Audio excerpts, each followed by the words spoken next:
kids. This is Learning to Dad I'm the cool dad. That's my thing. with Tyler Ross. What I do have are a very particular set of skills. I'm gonna have fun, and you're gonna have fun. Hello and welcome to Learning to Dad. I'm Tyler Ross, and the guest today is Pastor, Father, the man, Ben Maas. Thank you very much for being here. Well, thanks for having me. This is a treat. Yeah, my pleasure, certainly. As I was telling you before I hit the record button, everybody that I know that knows you just adores you to death, thinks you're wonderful. So I'm incredibly excited to talk to you and really kind of get to know you better. Well, thank you. I know you've got some audience under 5, and that's generally where I'm most popular. But it's good to hear that some people over 5 don't think too poorly of me. So This is very. My daughter just turned 5 yesterday. Oh, really? And, Nice. yeah, my son will be 4 in 2 weeks and a day, and so both of my kids attend the school at the church of which you are the rector. Is the correct phrase? that's the title. Yeah. So, tell me about what it is you do there now as rector of the church at St. James in Warrenton. Okay. Well, the rector generally oversees the church, and most churches don't have the kind of activity that we have at St. James. So Monday through Friday at most churches is getting ready for Sunday, looking over the bulletins, meetings about outreach and all the other different kind of things. But at St. James, Monday through Friday is probably the most vibrant time in the week because we have all of our preschool students and our elementary school students. And so not only do I run the affairs of the church, but I also get to sing songs, which, for a tone-deaf guy who's has a social phobia of singing in front of people, those 3 and 4-year-olds have helped me overcome it quite a bit.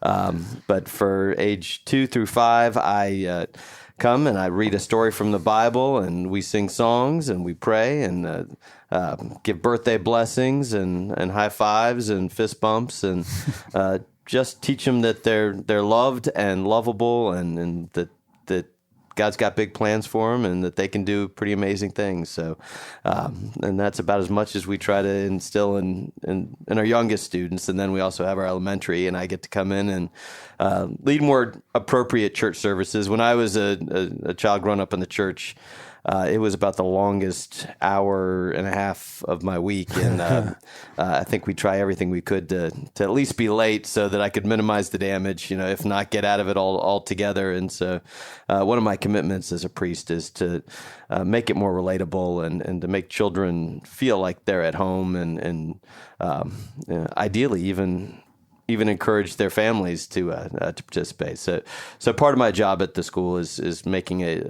a service where the children realize that they are full participants, and whether they come from different denominations, unchurched, or even different religions, that they get that universal value that they are made in the image of God, beloved by God, and that they're to take care of one another, and that they have a responsibility as citizens of the world, but also that they're welcome, and that they have a place, and that this is a comfortable place, and it's nice to show up someplace every day and know that you belong fully, and so I try to create that. But formally, it's leading the worship, leading the chapel, and often poking my head around the lunchroom or the playroom. Yeah. Yeah.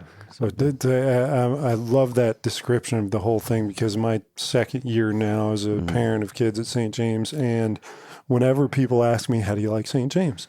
The canned answer I have is, I drop off my kid. No, well, now my wife's dropping them off. But last year, I drop off my kids every day, knowing that they're going to be loved all day. I can't speak. I mean, I'm plugging St. James now, but I can't speak more highly of my experience for my kids with their teachers. And I'm going to call out Mrs. Cott, Mrs. Anderson, Ms. Courtney. Those are some phenomenal ones. Yeah, I've just only met Miss D briefly, but my daughter likes her already, so I can't go on more about that. So how did you find yourself in the church? Did you grow up in a religious household, or? It's somewhat interesting. We were Navy brass, so we moved everywhere about every year, 2 years, and you don't realize what other people have and you don't until you're in that kind of situation where you're looking with a different set of eyes. And so you may not have appreciated that everyone with white hair in the neighborhood knew who you were and knew whose son you were, and your parents probably encouraged you to toe the line because they knew who you were and whose family you came from. But I mean, I was always new to a community, and so I never had any kind of roots. My one set of grandparents lived in Atlanta, the other in Vermont, and we were never anywhere close to either of those states, and so. Church was kind of the place where I could get roots pretty quickly, where people who didn't look like me or weren't my classmates or my classmates' parents cared about me and invested in me. And so like I said at the beginning, church wasn't the most entertaining part of my week, but it eventually I started to realize how much it meant to me, because it gave me a sense of belonging and roots in a place that I might only be for 18 months or at most 3 years. But I wouldn't have said I was particularly religious, that it wasn't necessarily the content as much as the community. But the older I get, the more I realize they're kind of one and the same in some respect, that the love we talk about from the pulpit is the love experienced as a child trying to figure out how to belong in a place they're brand new to. And so when I started thinking about what I wanted to do when I grew up, and I went to UVA and started off wanting to be a doctor, and couple classes and maybe too much fun kept that from being a realistic possibility, and went through about every major known to man, and finished with a psychology degree. And I was thinking I'd like to teach, or maybe I'd like to go back and get a master's in social work, or maybe I'd like to get something in counseling, and started to realize that as a pastor, I do all three. And I started working with the youth group and was looking forward to the weekends. And I had a Monday through Friday job in pharmaceutical sales and then in legal editing. And in both jobs, I was looking forward to the weekend to work with the youth and do things like that, and started thinking, maybe that's where I'm being nudged, and so that's sort of how I came into it. So. Oh, interesting. So it was really after college. It was. Were you moving around every couple of years all the way up and through high school? Through high school. My parents were or my dad, I think, probably had enough seniority and was gracious enough not to move my junior year. I think my junior year, we almost got stationed in Guam. So I wasn't quite sure what Guam would be like as a junior in high school. So. So we stayed 5 years there, but pretty much all the way up and through there. And I got pretty active in my high school youth group in high school. And then when I got to college, I don't think I darkened the door of a church unless that there was a date involved. And I was very Episcopalian when somebody else expressed it, but it wasn't until even after college that I started to think, that's when I felt most grounded and most like myself and most like I was doing and being the person I was supposed to be. So that's a really cool concept of being grounded and feeling most like yourself. I think to some extent that's part of the exercise for me in this podcast is exploring finding that security. Do you feel like part of your job as Father Ben is to kind of help people ground and to find themselves, be themselves? Yeah, absolutely. I think, especially the work with youth. I think so much, and I feel like in a lot of ways it's better than when I was growing up. I would have bought whatever outfit the person that I thought was cool had. I'd paid 3 times as much for the insignia on it, and I'm sure that's still. I know it's still very much, but it's been reassuring to see youth a little bit more comfortable in being who they are, and but a place where you can step away from whatever high school might be like, whether it's easy or whether it's a Shark Tank. You can come to a place where you can be a goofball. You can act like you're 6 years old, and we do silly games, and we talk about things of substance without worrying about whether when you go deep on something that somebody's judging your innermost thoughts. So it is kind of an important thing, and with the younger children, I think the more secure you are in who you are, the more you know that you have value just because you are who God made you to be. the more you can step out and somehow navigate those difficult middle school years, and even though you're going, parents worry about going from a small pond to a big pond, but if you know who you are, that's the most important thing, in whether or not you're going to be able to say, okay, you know what, that I'm not swimming that way. Yeah. And so, I think that's an important piece of it. Yeah. Do you think that knowing who you are is like a static thing, or do you think it's kind of ever changing? I can only say for myself, it's constantly changing. And I say one of the great gifts that I have is in the Episcopal Church, we have a 3-year lectionary. It's same as the Catholic Church and Lutheran mainline churches. And so I spend a good bit of my week thinking about these particular readings, and they're always correcting me. They're always recalibrating where I am, and the church as a whole, as a community, reminds me, okay, that this is what's really important. These are the values that really have weight in your life. This is what makes you comfortable in your own clothes, in your own self, and those things that you're fretting over. And that's the periphery, but somehow we seem to focus a little bit more of our time on the periphery, especially when we don't have anything that pulls us back. And that's what I hope the community does for one another. You come on Sunday and it's your touchstone, and so you recalibrate your week, no matter what kind of stresses, no matter how much the political upheaval on television or on your computer is driving you nuts, no matter how much you're grinding your teeth about a coworker or worried about finances. You get to church and you realize this is the core of who I am. This is the core of what matters, and it sets your week. So I'm getting all over the place in my head because I'm thinking about. I thought about bringing. You've got your in questions in there, So hopefully I always have like 25 questions just in case, but I only occasionally reference it, but I kind of isolated this conversation in thinking that I'd be talking to you from your perspective about you've got a 12-year-old or almost 12-year-old girl and a 14-year-old boy, but I failed to really consider that you have this bird's eye view of kids in the form of a community from 2 years old to 12, 11, something like that? Yeah, depending on when they start school. Yeah, so 9. I think we figured it's 9 years.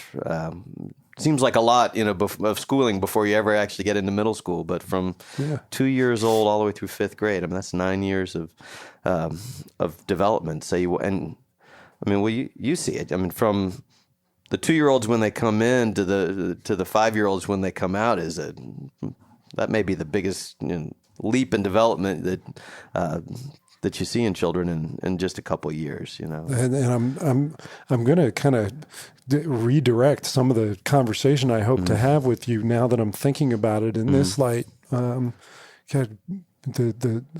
considering the development at that age being so important, I just got to figure out how to really kind of dig us into it because it's such a great perspective you have.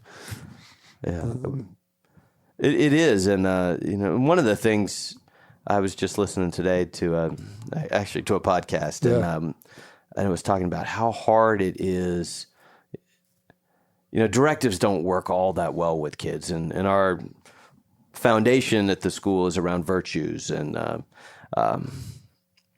it really is about it being lived out. Like me coming in and saying, God wants you to be compassionate. And when you're not compassionate, you're not listening.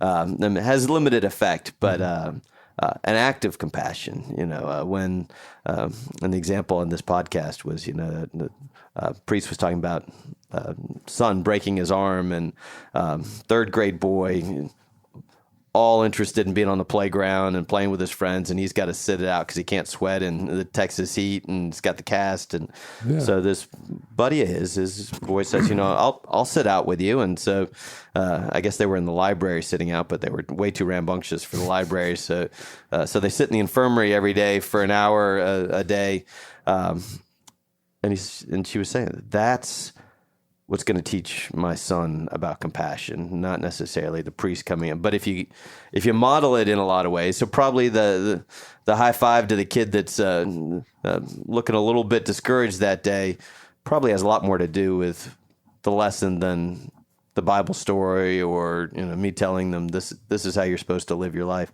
And I think there's a culture created there that's really neat to see. I mean, I watch, and it's been interesting over the years. Your son always looking for your daughter when he gets into chapel, and and the way that she goes and makes sure to sit next to him, and those little acts, those are going to teach a lot more about how we take care of one another than the lessons from on top. But I do feel like you can create a culture, but the coolest thing is to watch it lived out and really gel inside these young people. So. And to be another commercial for St. James, the societal pressure, the cultural pressure on the kids all seems so incredibly positive. I think it's incredible. All the kids I know at St. James are great. So I'm going to preemptively ask you a question that I usually wait for later. I'll rephrase it later. All right. But of the kids, let's say the kids at St. James particularly, that you see develop from like 2 years old to 11 years old,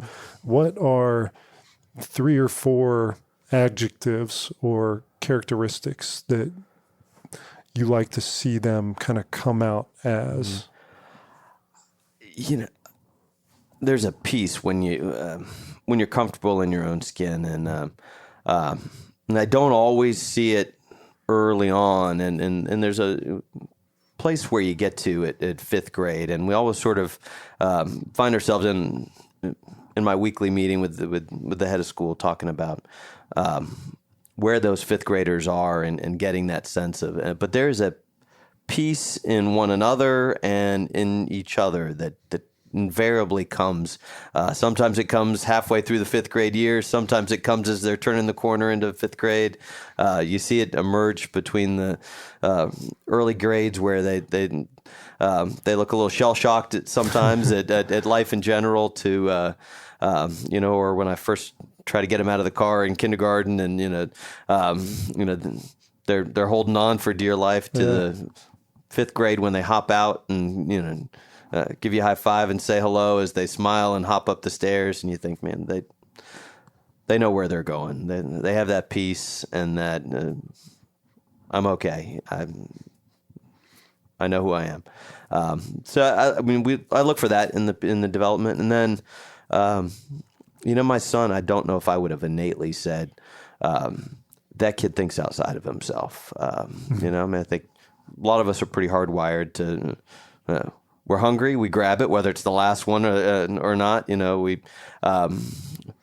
kind because we're pretty well conditioned to be kind, but it's sort of a me first kindness, and then to see him develop a sense of empathy and a lens for looking at how other people are relating to any given situation, and to see that develop over the years. And I wish there was a magic formula. Again, I think. You create an incubator, and then you model it. More model than tell. I mean, we do a little bit of both, but it's the modeling that I think really it's the teachers you describe. It's the way they show compassion. It's not that they tell you need to be compassionate, and give them language to express when they don't feel it. When somebody is, instead of that person's mean and that person did this,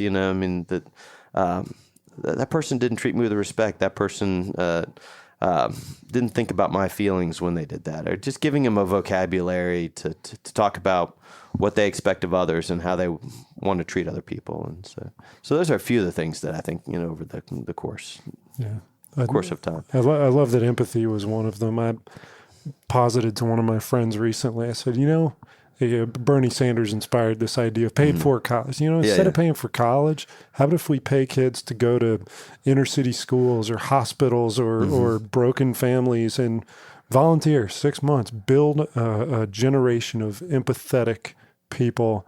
I think our world would be firing on all cylinders. Absolutely. And I'd tell you a little bit more about the Episcopal Church. It's compared to the national average, is usually above the fray socioeconomically, and Episcopal schools usually, St. James is committed to to be as affordable, but that's a relative term. I mean, a lot of people, anything above free is a stretch for family incomes, but a lot of Episcopal schools are considerably expensive, and I think if it's an Episcopal school, it should focus a decent amount of its emphasis, not just on getting them into the colleges their parents want them to get into, or they're already somewhat separated socioeconomically because of the cost of the school, that a primary focus of that school has to be to create people who have a lens for the needs of the world, who have an awareness of the fact that they may study in a Camelot-like environment, but that's not what the world looks like at large, and an empathy and a sense of mission for the world at large. And so, I think it's our responsibility, especially when we're charging tuition and possibly taking people out of an environment where they'd see other things. I want to. That's a good opportunity for me to talk about resilience, because it's one of my favorite topics for kids. Because I grew up in a very protective atmosphere, in the sense that I went to private school and I live in a Warrenton, and my kids are doing the same, and I want them to fall down, and I want them to get up themselves. But I feel like to some extent, there are a lot of helicopter parents out there that don't let their kids get into any trouble. Do you have experience on maybe both ends of that spectrum? Yeah, I mean, it's been an interesting evolution in our family. So we when Elliot was born, we lived in downtown Old Town Louisville. There was gunshots down the street, and it was considered by many a pretty rough neighborhood, and we felt a real sense of pride in helping our children to see,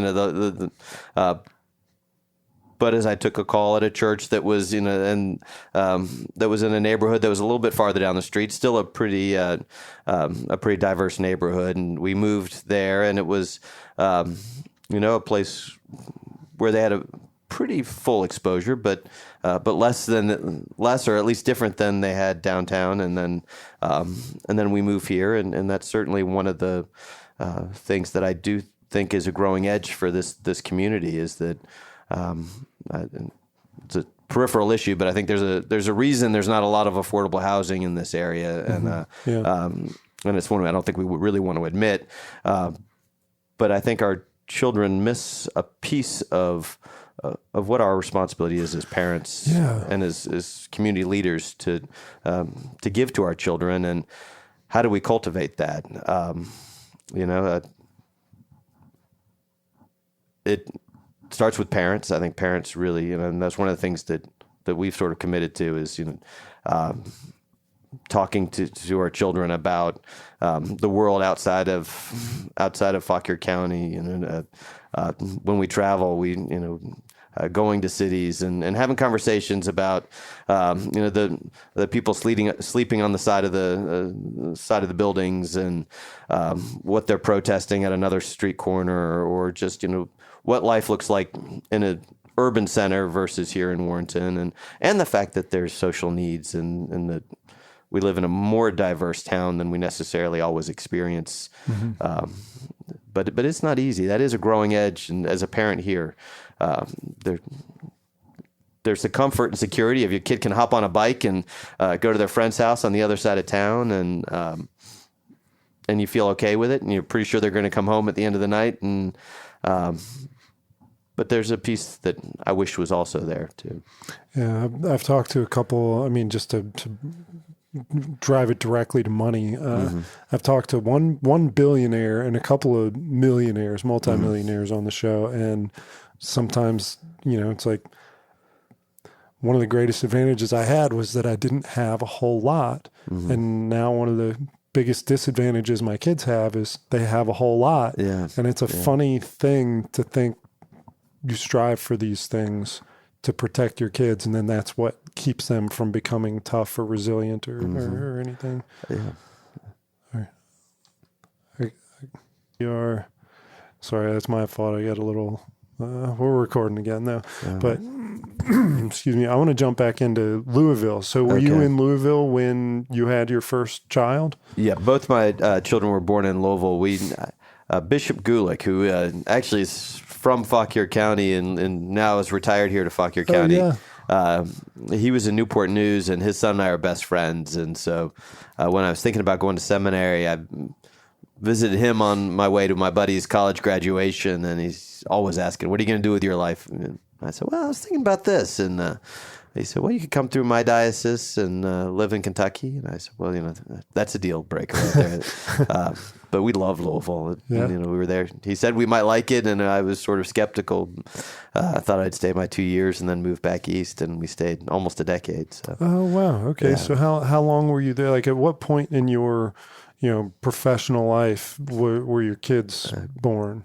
So I was ordained in 2003, and Ellie was born in 2005. So about 2 years in, Laura Lee came a little after 2.5 years later in 2007, and then we moved back here in 2013. So I started 1 year helping out at a church as the assistant, and then from that point on, had a church kind of in a pretty neat neighborhood in Louisville. That just loved, but we always knew we'd eventually get back east because that's where I'm from, where Anna, my wife's from, and my parents go up and down the East Coast. So at least we were where they had hit us on the way up or down. So what? How did having a kid impact the types of messages that you were delivering? They probably are the subject of a lot more than they'd like, and strangely, not at all why Anna and I are together, but she's the daughter of an Episcopal priest. And, in fact, her dad, when I said I was going to go to seminary, suggested that she might want to look elsewhere. So she was the subject of sermons for her first 20 years, and then and now it's been recycled for another 20. But they definitely inform it, and some of the comments they make, one, because they, like you said, they cut right through it, and so sometimes it may not be the profundity as much as it is the fact that they just cut right straight to the core of it and made you think, yeah, that's kind of what it's all about. Yeah. And everybody loves a good story, and they generate a lot of them. But I do think it changes the lens. I've only been a priest in a church where I could be married and have kids, but it definitely informs a good bit of my ministry. Certainly understanding what it's like carting kids from A to B, and how difficult it is to get church on Sunday when you've got all the other things pulling at you, and the anxieties you have as a parent, and certainly, it's a dangerous one because family, parent, they're all loaded words. Not everybody's experience is the same, and sometimes the idea of God as a parent is a pretty damaging one when you need something that heals the abuse or whatever the toxicity is within that family system. Yeah.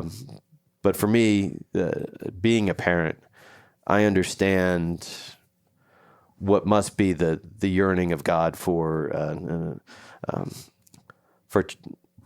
any of God's children in grief or struggling with anything or hurting or not assuming that God has the best interest. My anxieties around everything I do is to try to help my children, and because I love my children. But I'm sure it doesn't feel that way when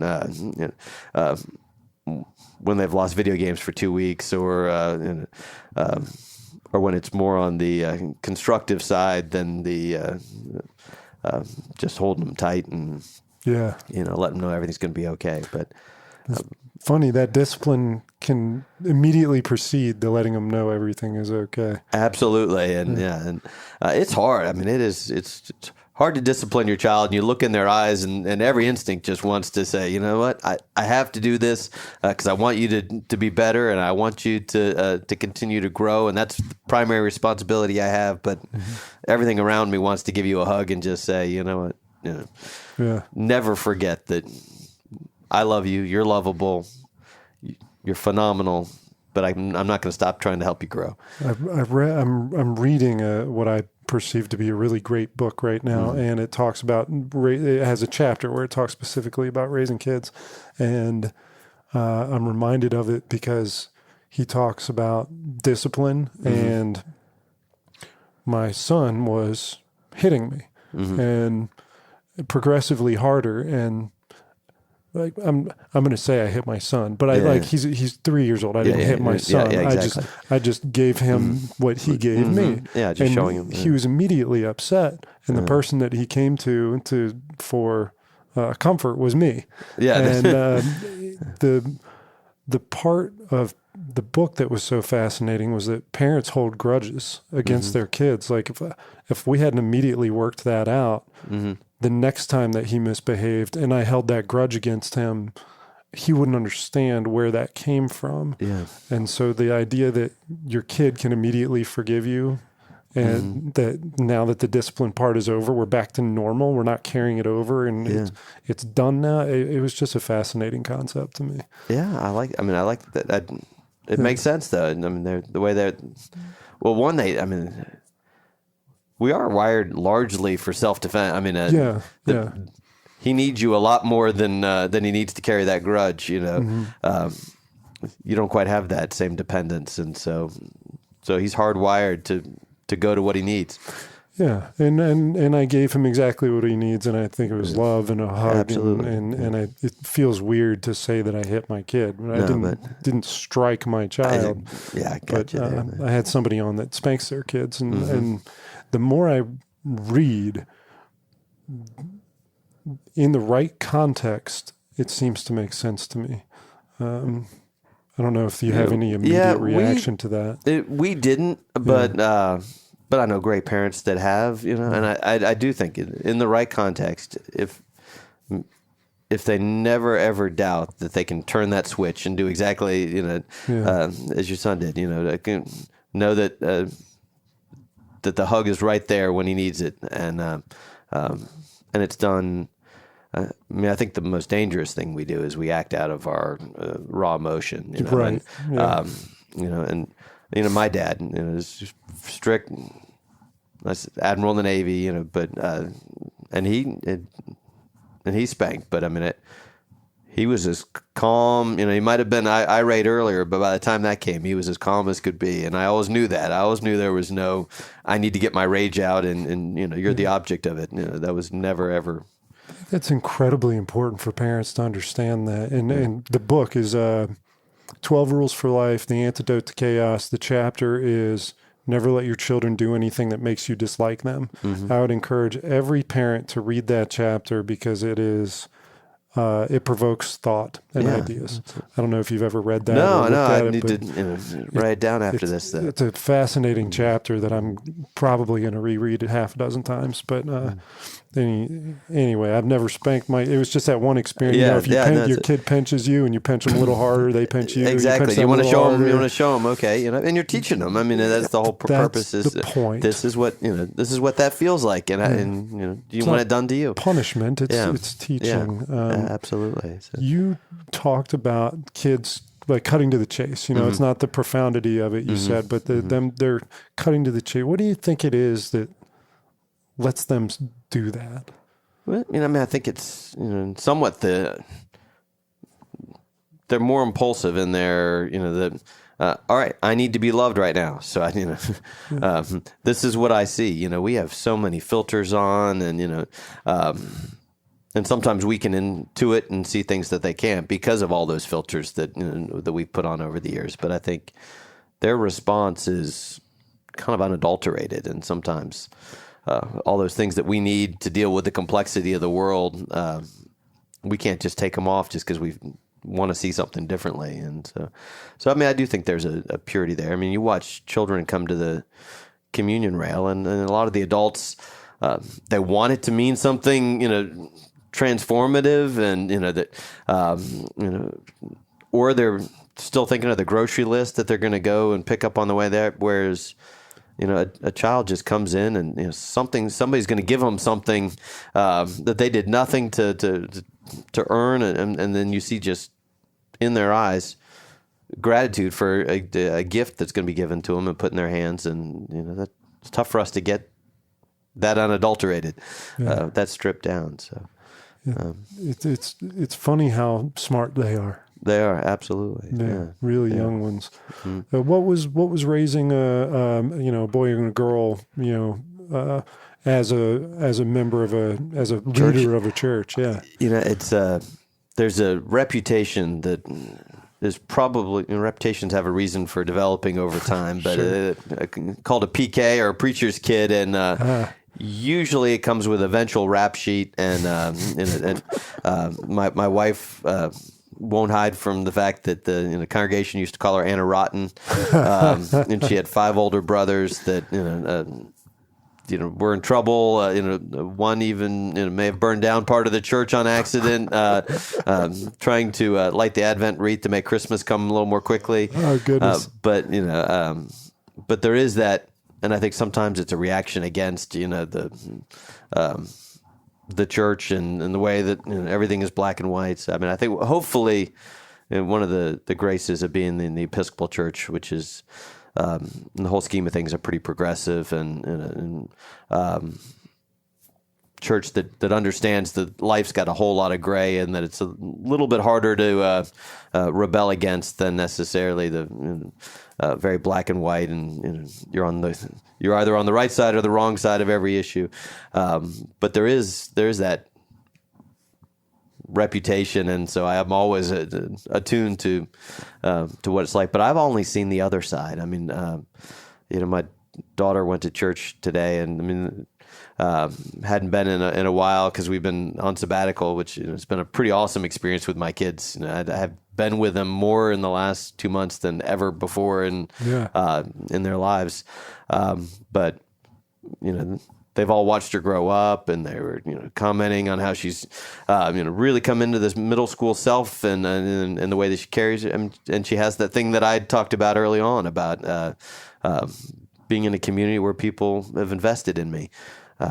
And so she's had, I think, a lot more people concerned about her, wanting to see her thrive, wanting to watch her grow, wanting to know more about her than people,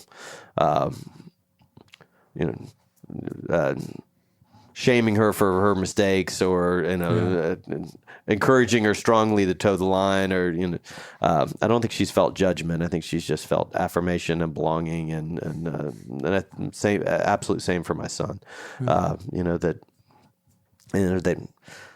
It's definitely not a natural thing for my son to talk to adults, but he's, and whenever he's there, they ask him, how baseball's going, how's school going, are you still doing this, are you still interested in that, and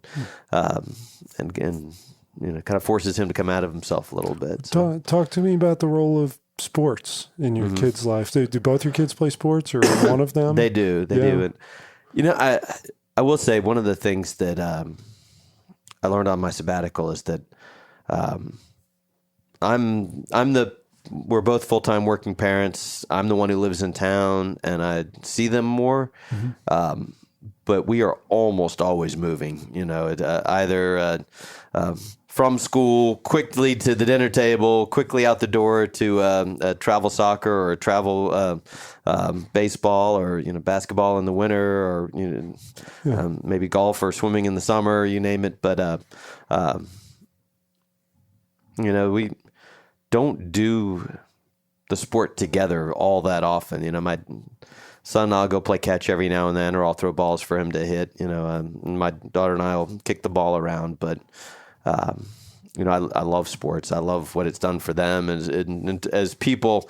But I'd probably be deluding myself a little bit if I said that it's a lot of participatory parenting. usually I'm on the sidelines watching them or dropping them off at practice. It gets them. It's one of the great things that we've not had to worry too much about video games because they don't have enough time to play a whole lot of it, and, and they're probably busier than ideally they should be. But it's given them a lot of positive things. But I realized as we're camping together, and this summer was for 30-something days, we went cross-country, coast to coast. They got to pick things they wanted to do. Cool. Son, a baseball player, got to go to a Cubs game at Wrigley Stadium, a Dodgers game at Dodger Stadium. We went hiking, camping. Laura Lee got to see Hollywood and tour of the stars' houses and all that jazz. So, but listening to them, being right next to them, hiking with them, spending that much time not on the run, not trying to do my day job while I'm carting them to practice. I realized still time, totally present time with them is more rare than it should be. Do you plan on, or do you have a plan or ideas or practices that you intend to put into play now that you've had that kind of contrasting experience? Perfect question. I certainly have prioritized it. Now, solving it all and taking an honest look. All right, we're about a month back into the regular fold. Am I more present? Am I back to being pretty distracted? There with them all the time, or not all the time, but a good bit of the time. But often wondering where I'm going and what's going next. I'm realizing that if it isn't something deliberate, it's going to fall by the wayside. That instincts are we go back to the same homeostasis we knew before. Which I don't think I was. Critical of myself as a parent sometimes. But I think I'd. That's why I'm talking to you. Exactly. Yeah. I think I know some things. I get some things right. I get some things wrong. But I really felt like I was where I was supposed to be this summer, and it felt great. It really felt great to. I ask 1,000 questions and it drives my kids nuts, and my wife's, you're never ever going to get all the answers you want, but when you're with them for 10 hours, when you're on the road, you don't have to ask. It just sort of, comes out in the conversation. What do you want out of life? What do you, not necessarily those huge questions, but, you start to get little glimpses. But tell me more about what presence with your kids means to you. Like what's that practically look like? Okay. Like I'm present with my kids. What's that picture look like? This, one of the things that I said this summer that was shocking to my kids would ask me for something that I'd have to go get out, check my cell phone and I was like, I don't have my cell phone. They looked at their jaw hit the ground. What do you mean you don't have your cell phone? I said, well, if there's an emergency at the church, I'm not the one they call because I'm on sabbatical. So so having my phone, if it's on my body, it's immaterial. That it isn't in my conscience. I'm not wondering if a message is coming in. Still enough that I'm not, one of the things, our weekends, because I work Sundays and often there's a wedding or there's some other thing going on, and sure. I've got to get my sermon. The biggest, piece is looming over all weekend. So generally, most of the time that we have together is spent with me thinking about what's next or thinking about what else is on. And that was such a great thing to just, this is all I'm thinking about is this hike or being at the ball game with you guys. And, the phone pulls you to where, it can pull you halfway across the country. It can pull you, out of the dining room table. And, and we're trying to be intentional about the dining room table, but it pulls you out of the living room when you're watching something with the kids or playing a game with the kids. And I felt like nothing pulled me out of the room. Yeah. I wasn't thinking about what's next. And so that's kind of what presence, Yeah, it's funny how just being there doesn't mean you're present. Yeah, and the great thing, and your job's probably very similar in that you're in town. You can create your own schedule up to a certain degree, and so that you can be physically present a lot, but you know what paperwork has to be done to fill out all the things that you did during the day, and you know when contracts are due, and all those kind of things. And so, how do you take that gift, which is the physical presence of being able to be there, for things that other people who go into Northern Virginia and come back, gone for 11, 12 hours at a time, don't have, but how do you do it with a real presence? So. Yeah.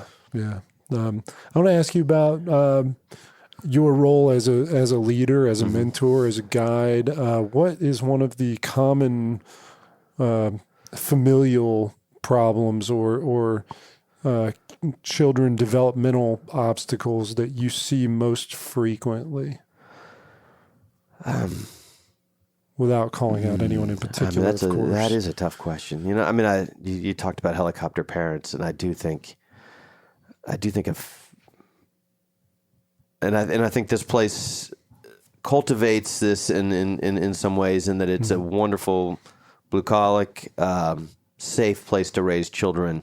But it does sometimes create everything is about my child's experience, and I do think that a child needs to develop resiliency. I do think a child needs to fall a few times and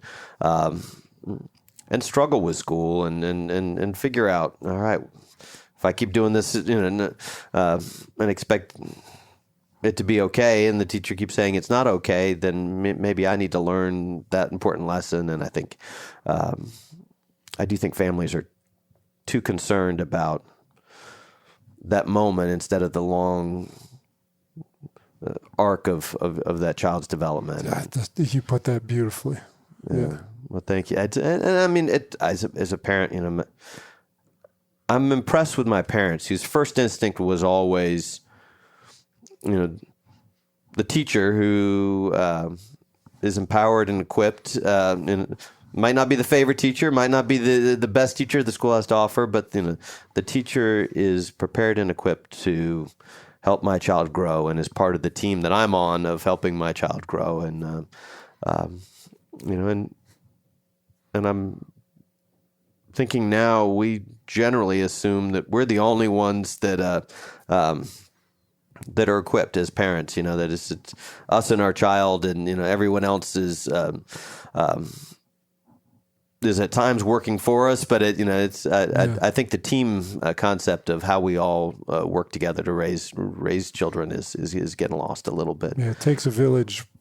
Exactly. Reputation. Yeah. And I mean, and we have wonderful teachers, wonderful parents, but just as a culture, one of the things I've realized over both the time I've been a parent and the time I've been a priest is that there is a little bit less of that sense of we're all doing this together. We trust each other, and and we're going to let our child fall. We're going to let our child be disappointed. We're going to let our child, think that they know better than us, but we're going to try to make sure that we work together to help that child grow. And of course, a parent's, I think, natural intuition, as soon as the kid falls, is to run over and help them up. As soon as they get a bad grade, to blame the teacher. It's their fault. But I think, like you said, the long term, that's not the solution. It's the immediate fix, but it's not what makes your kid the resilient, stronger contributor. It's the opposite of that, I guess. Yeah, and you can see the deeper you get into parenting, how strong that instinct to fix everything is, or to want your child not to be in the wrong in a particular situation, even if he is or she is. And to take that child's side. And and I think we're called to advocate for our children, but but with enough judgment to say, I'm going to trust the situation as a whole. I'm going to trust the people I equip with for that work. So I saw a comic. It was like a juxtaposition of the 50s and the 2000s, and it was a teacher and a parent on one side of a desk pointing their fingers at the kid, chastising them together. And then in the modern picture was the kid and the parent chastising the teacher together. Have you seen that comic? I haven't, but it's. I mean, it is apropos, and I there are times where I have to step back as a parent and just think, man, this C won't be the end of his, and maybe he's even right about whether or not he deserves that C or not, but he'll learn from it. If I use all the persuasion I have to make it disappear, he won't learn, the same lesson, Well, let me get into some kind of short answer type questions. Okay. It doesn't have to be short, but they're canned questions. Mm-hmm. How is the world that you grew up in? What's an advantage you had growing up that your kids now do not have? I think I assumed everything was going to work out. I mean, all the way around. I mean, the faith or confidence or not even in that sense of just the Cold War was winding down. I mean, we weren't living in a getting under our desks for fallout drills the same way my parents might have been. There was a real optimism, culturally, and I assumed if I kept my nose clean and I studied hard, I'd be able to pick my college. There wasn't a sense that competition was so great that and it just wasn't a worry that wouldn't be a job for me. And I think the generation that's grown up post school shootings, scarcity of job fears around the scarcity of jobs, the heightened competition for college spaces, and Elliot, I was very good in math Elliot's on track a year ahead of where I was, just because we've been escalating, we've been and as a parent, this is sort of one of those things that I struggle with, well, if everyone else is doing that, putting him in this, is that for his benefit? I don't know, and I do think we start to create an environment where I don't think I spent a lot of time thinking about the person next to me is someone I might be competing with for a spot in college or a spot on a ball team, I just think we played sports because maybe I'm remembering it differently, but I feel like we played sports because it passed the time and it was fun. We studied hard because we wanted to do well, but I don't remember the anxiety or the stress around any of these things. That's interesting. It's been 15 years. Mm-hmm. It's been 12, 13 years since I was in college, and I went to middle of the road college relative to like these Ivy League schools where people are like just brutal in competition. So that's an interesting observation. I hadn't thought about that. How about the flip side of that question? What's an advantage your kids have that you did not have? Yeah, and I probably could add this to the to both lists, but my daughter hadn't seen a friend for a long time, and my wife says, "Oh, your friend was at the baseball, Elliot's baseball game." A sibling of and she knew exactly what was going on in that child's life. Oh yeah, I saw pictures of her, and whether you go to Warrenton or Taylor, you stay connected. And I mean, when things go south with social media, they can really go south. But they've got with texting for they've got 7 or 8 groups of friends that are all communicating with each other, and they go to a high school football game and they see folks they've played several sports with and they've kept in contact with because of social media. And I think it makes the community, a little bigger. Yeah. Interesting. Yeah, that does have both sides of that. I was listening to a YouTube video talking about bullying and how when you grew up, probably bullying was manifested in a form of, prolonged agitation or irritation by one or a group of people over days or weeks or months. And now like a microaggression is a form of bullying. Yeah. But when we went home, it was done. It was over. Yeah. But the new normal now, you can't shut it off. Yeah. It's there all the time. Even in 5th grade, or maybe even your kids at 12 and 14, did you have observation of that kind of stuff? I didn't, but I'm acutely aware of how quickly it can,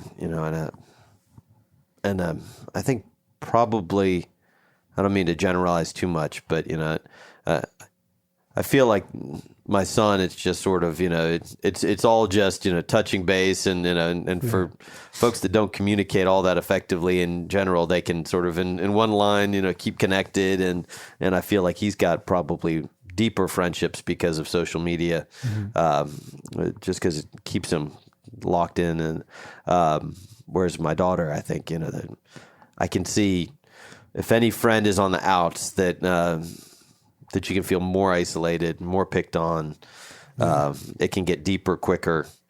Overall, I think its potential pitfalls are pretty significant, but I have seen it create a sense of community. Or like my kids go to camp, and when I would leave, I told you I moved all the time, and that was it. That was but they still have some friends that they haven't seen in person until this summer in 7 or 8 years that they're friends with on social media, which they didn't even have back then when they moved. They can go to summer camp and still keep up with those friends all year round. And, when they see them next year, they know where they are in their lives. And so it works both ways. It definitely does. It sure does. And of course, the good way, we don't have to do anything about. We want to cultivate that, fertilize it, throw all the chicken stuff on it, make it awesome. And it'll be interesting to see how, because there's no hiding from it. There's no turning it off, the bad side. So I guess we're just going to have to figure out how to learn and how to teach people to manage it. And that's weird. I think about like a caveman 12-year-old kid or girl did a lot more than a 12-year-old now. So maybe they just have to be resilient and tougher sooner or something. Yeah. It's good. And it's fascinating when you think of almost all the information that we absorbed came from some adult or another and was filtered through what adults, monitored and let us watch and see. I mean, the TV, when there was 1 or 2 TVs in the house, it was fairly, and they could determine what cable channels we could have and not have. Yeah. The internet was just coming into its own when I was leaving school, but most of the content that I think my kids, or my daughter, I should say, pays any attention to are kid generated. They're YouTube channels and, and folks, like this, that, they create their own, and so we didn't have much that was child produced for children, which is kind of an interesting difference. Yeah, you had appointment television Saturday morning, and that's pretty much it. Yeah, what some adult thought we'd either be interested in, and they could market well too. Yeah, that was adult created. Kids are now creating content. God, that's totally interesting. Let me see. There's just a billion different directions I could go, but I'll stay in the. Yeah, I'm sorry, I'm throwing you left and right. That's part of the fun of this. But can we talk about discipline a little bit? Like we talked about spanking and stuff a little bit, but the goal, I guess, as a parent is to kind of steer your kid in a direction sometimes, or keep them away from stuff. Like, do you have an opinion or recommendations? I struggle because my kids' lives are overly programmed as it is, and I don't want to cause them additional stress or take away additional things that are carefree, so, but I also want them to grow and know there's accountability. And, my daughter doesn't have a cell phone. My son does. If you'd asked us 5 years ago how long we'd wait till they had cell phones, we would have said several more years. Yeah. And like I said, we didn't and haven't spanked or things like that. So and my kids, they really don't have time to play many video games anyway. And so sometimes we'll take away video games, and that works. But the cell phone, we realized about after a week, I was like, this is just a pain trying to get in touch with them, or But those generally are it, because I don't want to take away sports. I don't want to take away time with friends, because I don't feel like they have as much. I mean, I feel like we spend a lot of time just hanging out with our friends.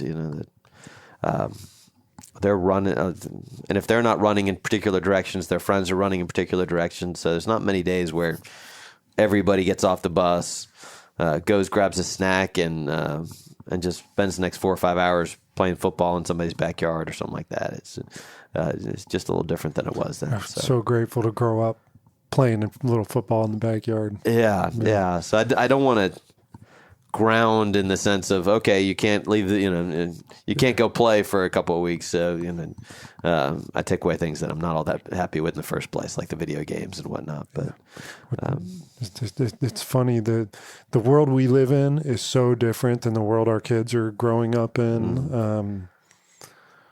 Like video games, when we were growing up, there wasn't anyone making millions of dollars as a professional gamer. Isn't that crazy? Now there are. I mean, and they're teaching their classes and competitions for it all, and it is pretty amazing. One of the most attended live events, I think, was a professional Fortnite competition or something, somewhere in I don't know which Asian country it was, but it was somewhere. It had 70,000 people or something. I made that up, but no. But that is another thing that that. Again, it's the mixed bag. Elliot, for the short time that he got into Fortnite, I mean, he had some buddies that, a buddy from his baseball team, a buddy from St. James, a buddy from Taylor, and they're all, a community that would never, ever probably run into each other in person. They're all, I hear their voices coming through the video system and think, hey, man, wouldn't have put those 5 people together in any other context than that. So. No, they are working together towards a common goal, or killing each other's exactly. avatars. Yeah. Whichever team they're on, whether they're on the same team or not. So, but it is interesting. I mean, it's just it is a different world, and I do think Warrenton. I will say it does provide a little bit more of what we had. Literally what you had since you grew up in here. But I watch. Folks at the Christmas parade, and I mean, and you could probably put it on top of the Christmas parade 30 years ago, and you probably have the exact same thing. Middle school boys and girls walking the sidewalks, looking for each other, and just enjoying being able to be free of adults. While the adults are at least in ear or eye shot. Yeah. Or you go to a fuck-year high school football game, and it's probably the same experience it was 30 years ago.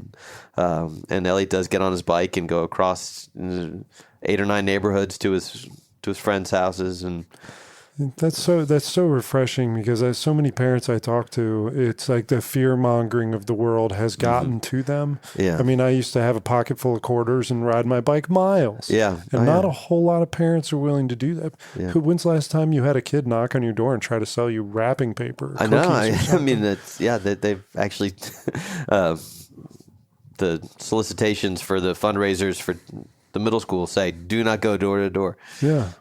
Which is I feel like I don't know if it's appropriate or not, because I'm not that educated, but it's a shame. I know that, that we live in an environment where we feel right or wrong that that's not okay. Yeah. It is a change, but I do feel like on the flip side, I do think that Warrenton, is a little bit sheltered in some ways, and but I do think it does provide part of that sheltering. It provides at least the closest thing that I've seen to a childhood like it was 30 years ago, and there's something about that.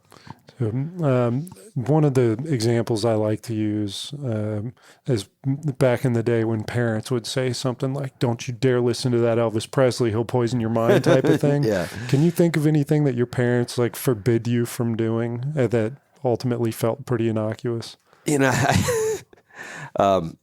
Actually, I don't know if it was innocuous as much as it wasn't as exciting as I thought it was. But I remember I was in 8th grade, and the local movie theater in Norfolk, Virginia, would play at around 11 o'clock at night, the Rocky Horror Picture Show. But they would also have all the characters acted out on stage, and people would bring squirt guns and they'd throw things, and they knew exactly what to do at every scene. And I remember thinking, this is going to be the coolest thing, and my parents were so resistant. I mean, I must have leveraged everything I had to get to go to this thing, and I remember being half asleep, thinking, I don't get it. It just wasn't. At 8th grade, I wasn't quite ready to fully. It didn't sound like your parents got it either. I don't think so, but they did let me go. Amazingly, they let me go, and I thought, I cashed in everything for this, and it wasn't quite worth it. So is there anything that you look at that your kids are doing now that maybe is kind of the same? Yeah, that's a great. I'm always curious about what's the Grand Theft Auto and some of these video games, But and Elliot will talk to me tongue in cheek, and he's like, "What? Yeah, I had to give that guy a ton of money because I pulled his house over off the cliff because he was." I thought it wasn't really his house, but I thought it was someone else's house who was having an affair with my wife in this scenario. And I'm like, what? Yeah. And he's like, so I knocked over a jewelry store, and I was like, wait, but you're not vaping. I said, no. There's an article about vaping and what's going on right now with vaping. And I just, I've been talking to him quite a bit about, that. And I was like, well, stick to your jewelry stores, no vaping. All right. He's sort of laughing, but I'm sort of like, well, I don't remember playing games where the scenario was that I was the jewelry thief trying to do X, Y, or Z. So it's that concept fascinates me. That we, as much as parents will say, well, back when I was this age, or back when I was in college, and to think that directly applies. It's so easy to do when we're totally wrong. We're totally wrong. We can't relate to when I was 15, when your son being almost 15, I got no idea the world that he's living in. So is there anything that you do to keep yourself in check, or anything that you say to other people to say, hey, remember this? Yeah. It's funny. I think I play a little bit even older than I am with Elliot. I intentionally called whatever his video machine, and he's sort of, go get the beta tape out of the, exactly. And I just sort of, and we'll pretend to know anything relevant about social media or what's going on in the celebrity universe. But, I do try to, I think it's part of my lens as a preacher is always sort of thinking in continual terms of, I've got to do that. What was it like 2,000 years ago, and what does that mean today? And so, so I'm always sort of trying to, in my mind at least, go back and think, okay, I wouldn't have been allowed to do that, but then again, I would have had the freedom to do this, and and what's the trade-off, and how much autonomy did I have over? I probably had a lot more autonomy over my life than Elliot or Lauralee has over theirs, and so So how much should I control the limited amount that they have? Why do you think that is? I just don't think I was as busy. I think, one, I didn't travel to Gainesville, or I didn't have multiple practices a week for any sports. That's still a choice, right? Like, you don't make them play sports. No, it's a choice, but it's, it's just much more at this age. I feel like I could have played rec soccer until I was 18. I could have played rec baseball until I was 18, and maybe you can in Fairfax, but rec sports kind of go by the wayside by the time you get through middle school. They're either you're playing baseball, traveling all over Northern Virginia, or you've decided it's not my thing. There's not a lot of local. And so I didn't do anything that required me to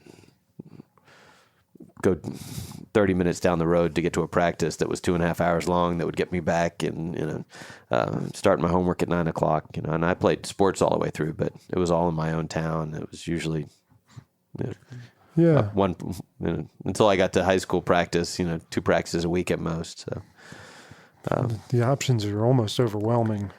Yeah, and I sort of felt like in high school, if you wanted to play soccer, if you were coordinated enough and you played a few years of soccer growing up, you were going to make the team, and you might not be the star of the team, but you'd get some playing time, and you'd get the varsity letter, and you'd feel like you were still part of the team. And now I sort of feel like they've created an environment where if you haven't been dedicating yourself to this craft for years, you retire by 13. They're like feeder programs now. They're not recreational. They are intended to go a direction.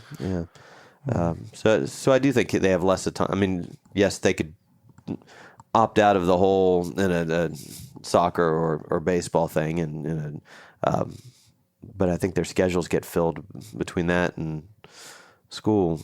I had a lot more just, like I said, drop my backpack off and what are we doing today, guys? Get on the bike and go wherever. Yeah. So. Well, I'll jump into some kind of I'll call them rapid fire. They don't have to be rapid, but so what is the greatest hope that you have for your children? As generic as it is, that they be happy. I mean, I obviously have a whole lot of, I want them to do well in school, and we'd all pick profession A over profession B, but that generally they're happy, that they enjoy life and find somebody that they love and really have everything that feeds them, and that they be good people. What do you feel like is the role of a father? I think it's it's very much like I was talking about at the school, that little probably comes from anything that I've ever told them. They probably were rolling their eyes before they were doing it as deliberately as they do in middle school now. And but I'd like to think that they watch me pretty closely and how I treat their mom, how I treat their friends, how I listen to them, the choices I make, and that will be what has the lasting influence. What's one of the better pieces of advice that you've gotten in as far as being a parent? I think my dad once told me, and it was not when I was a parent, he said, I got plenty of friends. He said, I didn't bring you in the world because I needed another friend. He said, I brought you into this world to help you grow and to be the best person that you can be. And there are going to be times where it's pretty obvious that I'm not your best friend. And I thought, I want my kids to love me. I want my kids to want to be around me and want to do things with me. But at the end of the day, that's not why I'm a father. What are 2 or 3 characteristics that a super dad would have? Enough confidence that they don't need their kids' success to validate them. I think that sense of wholeness that's in themselves. A kindness. I mean, just an approachability that even if you're as you can be as strict as you need to be to help them grow, but they know when things get messy that they can come to you and that they can tell you things that are going to crush you, but that you're going to listen and you're going to give them what they need. And values. I mean, I think a sense of integrity, and if you tell them to tell the truth and they see you looking for every corner to cut, that you have enough integrity that even if they don't listen to a word that you say, they can watch you and learn that. That's been one of my most one of the best things anyone told me was to just always be truthful, because then they can rely on you. Yeah. Right or wrong, they know you always told the truth. Absolutely. And you meant it. Yeah. So, if you were to write a book as your life as a parent, what would be the name of a couple chapters? Oh man, that's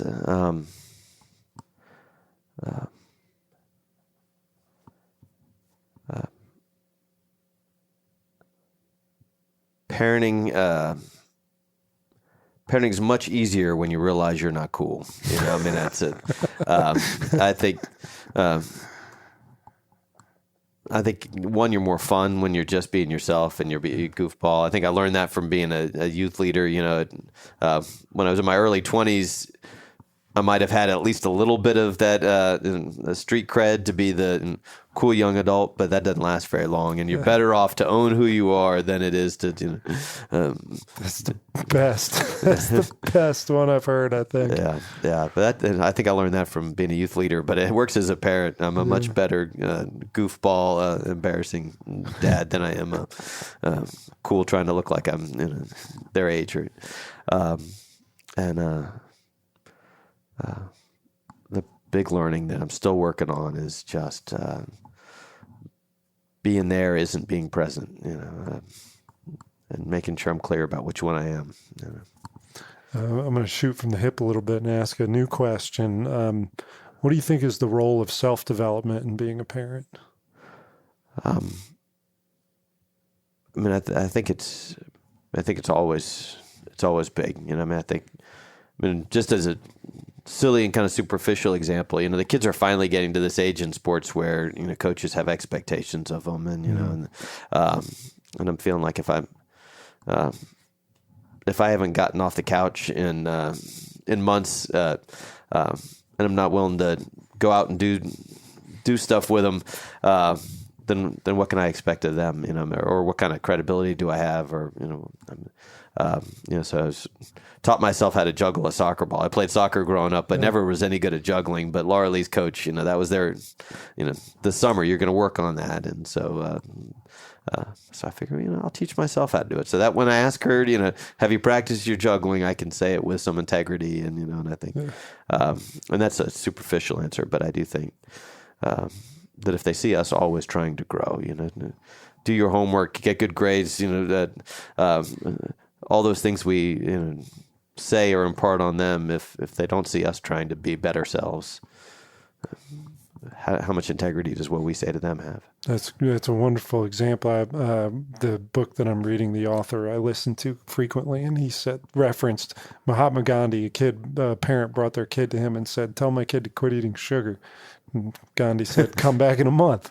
And so in a month, he brought the kid back, and Gandhi said, "Quit eating sugar."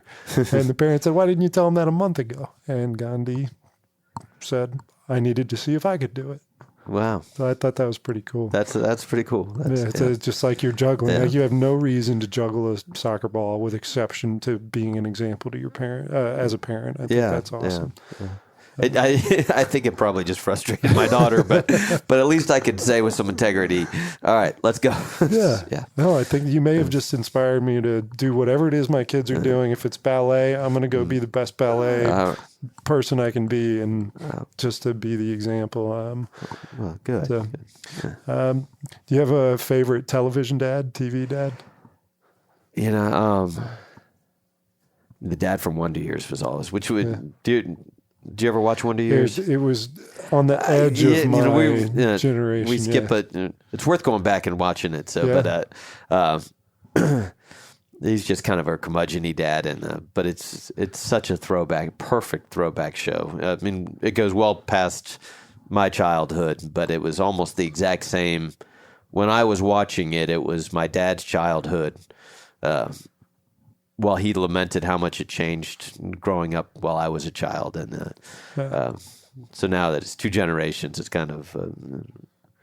it's context. Yeah, it is. It's one of my favorite questions I stole from Tim Ferriss. It's the billboard question. All right. You're on 95 and you got a billboard, and you got to give a piece of advice to all the dads driving by, and it has to fit on the billboard.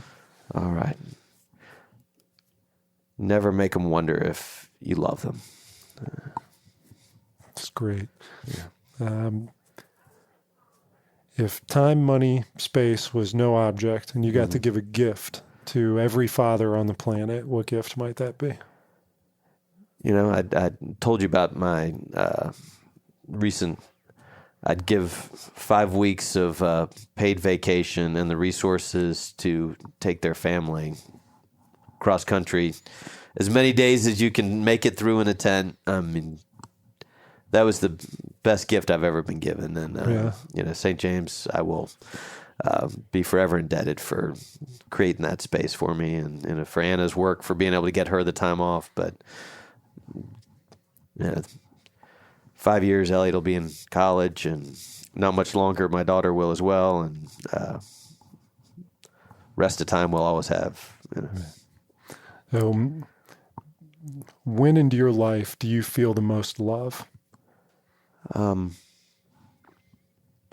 been pretty lucky that I work at a job where people frequently affirm me or do things to make me realize that they don't take me for granted, and I've got kids who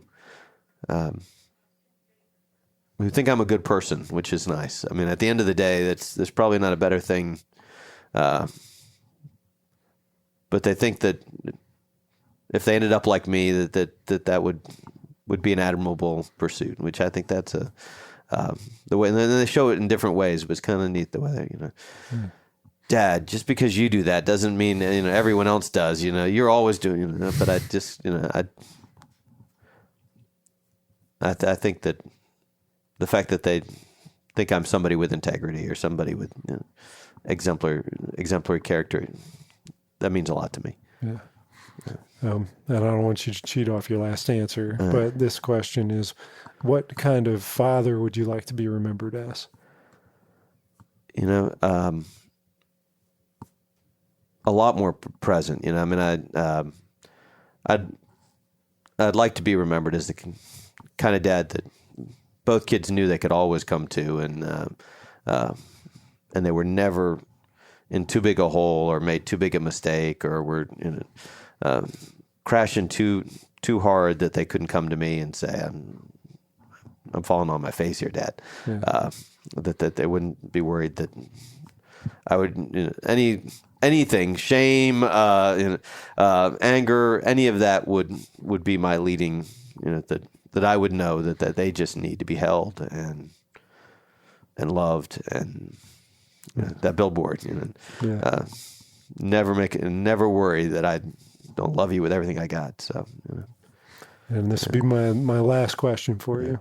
In the event that this recording, our conversation, get to last forever, and you had an opportunity to give a message to every Maas child that would survive generations, what kind of message would that be?